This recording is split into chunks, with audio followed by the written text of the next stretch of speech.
Karte 2. Punkt 1. Bedienung der Schalter am EG-Kontrollgerät.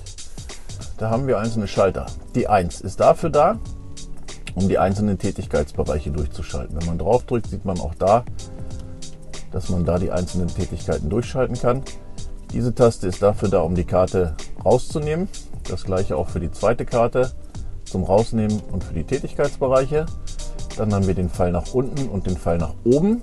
Da kann man im Menü scrollen. Das OK ist zum Bestätigen und der Pfeil nach links.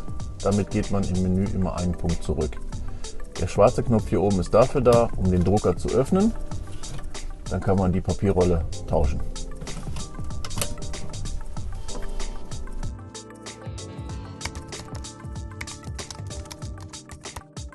Punkt 2. Prüfen der Druckwarneinrichtung. Dafür muss die Zündung eingeschaltet sein.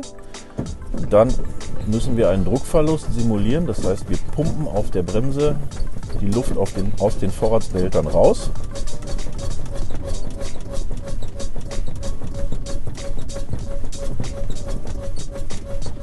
Und jetzt ist hier vorne die Warnleuchte angegangen mit dem Ausrufezeichen. Das ist die Druckwarneinrichtung. Zeitgleich zeigt er hier oben noch an, dass der Vorratsdruck zu gering ist.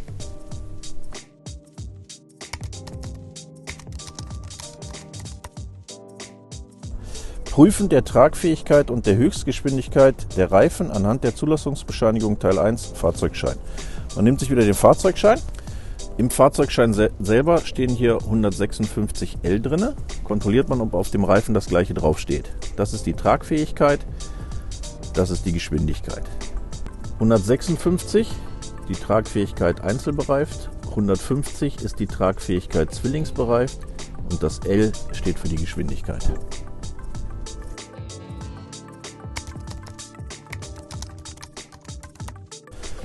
Punkt 4. Hupe, Lichthupe, Warnblinklicht, Seitenmarkierungsleuchten, Funktion prüfen. Da gucken wir gleich einmal rundherum, dass die Warnblinkanlage auch vorne an der Seite und hinten funktioniert. Und die Seitenmarkierungsleuchten, das wollen die Prüfer sehen, einmal rundherum gehen und alles kontrollieren. Steigen wir erstmal ein. Dann brauchen wir einmal Hupe, die Lichthupe.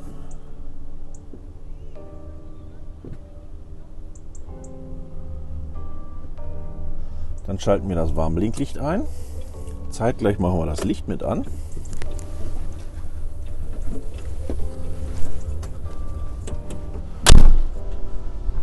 Dann müssen wir einmal rundherum gehen. Fangen wir an. Warnblinklicht. Gehört auch zum Warnblinklicht. Da haben wir die Seitenmarkierungsleuchten. 3 Stück auf jeder Seite. Da ist die zweite. Da ist die dritte. Dann geht es hier hinten weiter mit Warnblinklicht. Natürlich auch auf der Seite. Und hier wieder die Seitenmarkierungsleuchte. Auch da wieder 3 Stück auf jeder Seite. Nummer 3. Warnblinklicht. Und Warnblinklicht.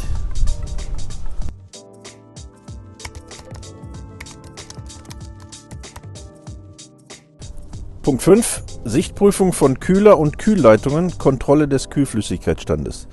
Dazu einmal die Serviceklappe öffnen, daran ziehen. Hier unten den Hebel reindrücken, mit der anderen Hand unterfassen und dann die Serviceklappe öffnen. Dann haben wir einmal hier den Kühler, komplett bis unten hin. Vor dem Kühler ist ein Netz, da darf nichts vorhängen, keine Blätter, toten Tiere oder Schmutz unten drunter. Die Kühlleitungen selber kann man nicht sehen. Kontrolliert man, indem man ein Stückchen zurückgeht, einmal von unten drunter schaut, ob irgendwas tropft.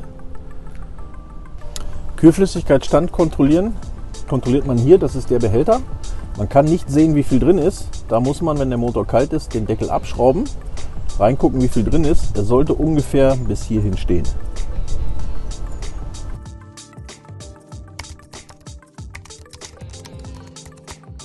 Punkt 6. Unterlegkeile, Anzahl, Unterbringung. Keile haben wir 2 Stück, weil wir ein Fahrzeug haben mit 3 Achsen. Die Keile müssen doppelt gesichert sein. Das ist zum einen die Sicherung hier auf der Seite, dass die Keile nicht links und rechts rutschen können. Und die zweite Sicherung ist die Klammer, damit der Keil nicht rausrutschen kann.